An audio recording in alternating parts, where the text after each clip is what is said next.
rising in the region, and we are willing to work with them. I want to stress again, like many ministers said today, we will not lose sight of what is happening in Gaza, and we will discuss that in more depth also on Monday, to really let the humanitarian aid in, to help the people on the ground, and to come to the ceasefire, release the hostages, but also stop the suffering of the people. So EU will play its part, and I think considering the developments, European Union actually has a bigger role now that Iran and US talks have been hindered. Thank you. Stefan. Yes, Stefan Israel, Europe Table.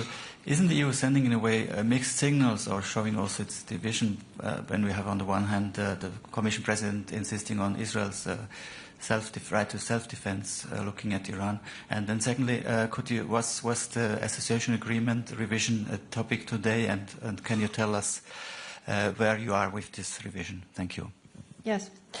Thank you. Of course, we are 27 different member states, and we sometimes have different views. But also today we had clear agreement that we support the diplomatic efforts to get to the point where Iran can't have a nuclear bomb, and these bringing down the tensions is important.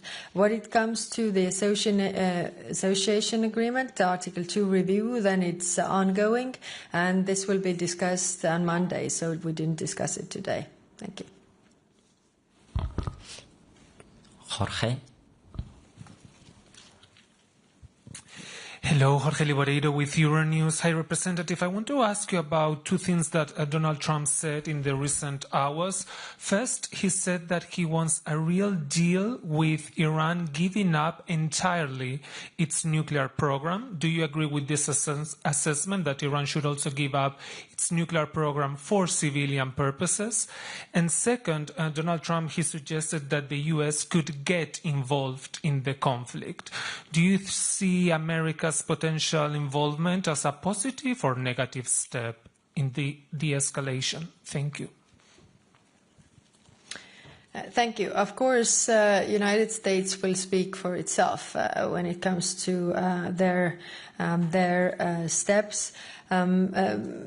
And we have had the discussions with Iran regarding the nuclear program. I think this is up to the negotiations, really. It is clear that everybody agrees that Iran can't have a nuclear bomb, and that is our end goal. But, of course, there is a difference with understanding whether it's also, nuclear totally out of the question also for peaceful or civil purposes, which Iran is not agreeing to right now. When it comes to United States getting involved, then it will definitely drag the region into a broader conflict, and this is in nobody's interest. And from my call with the Secretary of State Rubio, he emphasized that it's also not in their interest to be drawn into this conflict. Thank you. Thank you. We will take a last question. Susanna over there.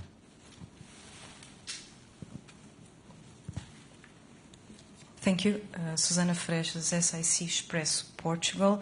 A follow-up, if I may, because we saw the statement by G7 this morning, and it doesn't talk about diplomatic solution. So what I understand from what you said is that the European perspective is a diplomatic solution.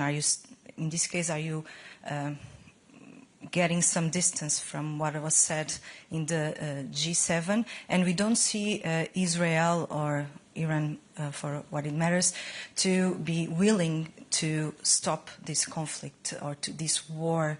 So exactly what do you expect in the next days? And if you think that what Israel did, this first attack, was justified. And still, if I may, a follow-up question regarding Monday: should we expect concrete measures from your side, concrete proposals, in order to make to put pressure on Israel in order to allow the humanitarian aid to enter into Gaza? Thank you. Thank you. I don't have the G7 statement here with me, but I don't remember that it was so much different. I mean, the European perspective is to have a diplomatic solution for the nuclear program of Iran. The initial JCPOA, like it was mentioned in 2015, addressed exactly that. And of course, it was regrettable that the U.S. withdrew from this agreement at one point. Still, I mean, we tried to achieve this diplomatic, peaceful solution. Then on next days, what to expect? Of course, we have called on both parties to exercise restraint and de-escalate. Of course, one is saying that if the other one stops, they will stop as well. But it is clear that we have these channels open, and we are constantly pushing for really to stop this war, because the risks for escalation and the risks of spillover effect are too great. Also, the risks of miscalculation, which is making this conflict even bigger. And Article 2 review. I was tasked to do the Article 2 review and come up with the Article 2 review for the next Foreign Affairs Council. So, of course, member states will then express also what they want to do with this. The review is not ready yet, so it is being drafted, but the real goal for the FAC is to have this review done like the member states asked. Thank you. Thank you very much. This brings our conference to an end. We will be back next Monday after the Foreign Affairs Council. Have a great afternoon.